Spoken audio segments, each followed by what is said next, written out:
very well.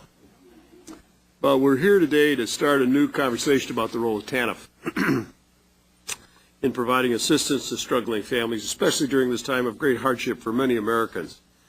The starting point is this question: do poor children deserve our help as their parents struggle to find or prepare themselves for employment?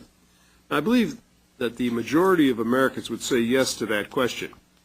It may therefore come as unwelcome news to them that only 22% of poor children receive assistance from the TANF program, the Temporary Assistance for Needy Families program in this country. Furthermore, they may be concerned to hear that TANF seems far less responsive to the growing need than any other safety net program such as food stamps or unemployment insurance. If you look at that graph there, the top line is food stamps, and you can see it's going up, and then you can see unemployment is going up, the yellow line. The flat line at the bottom is the caseload nationally in TANF. And very little has happened since the recession started in November of 2007, while the other programs obviously have been going up. The number of households receiving food stamps, which are now known as SNAP benefits, went up close to 6 million. The number of individuals receiving unemployment benefits increased by 8 million. But the number of families receiving TANF benefits have increased by less than 250,000 since the start of the recession. Now, we're likely to hear today a host of reasons for this very poor low participation rate, but I believe the main underlying cause is the presumption that declining caseloads is always a measure of success. Specific features of TANF programs such as the caseload reduction credit, not to mention over a decade of rhetoric from every level of government, has driven this contention into the human consciousness.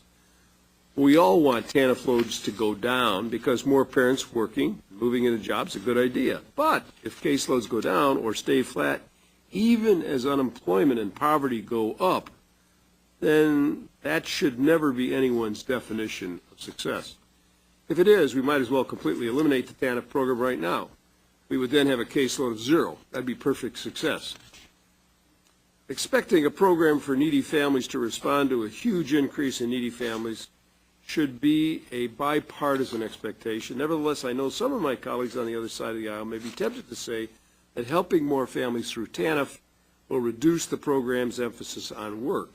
However, the exact opposite is true. There are 6 people out there looking for every job in this country, and providing temporary assistance to more families in great need will also mean engaging more parents in work-related activities and services. The alternative is to continue to ignore these families as they struggle to create a better life for their families and perhaps wait for their children in CPS. There are some steps we can take immediately to help more families and to help promote better work. The most obvious is the need to fund the TANF emergency fund, which we put into the Recovery Act, and we've now got some more money going into it shortly, we hope, which provides states money to respond to the rising need in assistance and to establish and expand subsidized employment programs. 23 states are already using the contingency fund money for the establishment of programs of employment. A broader discussion is needed on how other features of the TANF program affect this issue. Hopefully this hearing will shed some light on all that, and I now yield to my ranking member, Mr. Linder. John?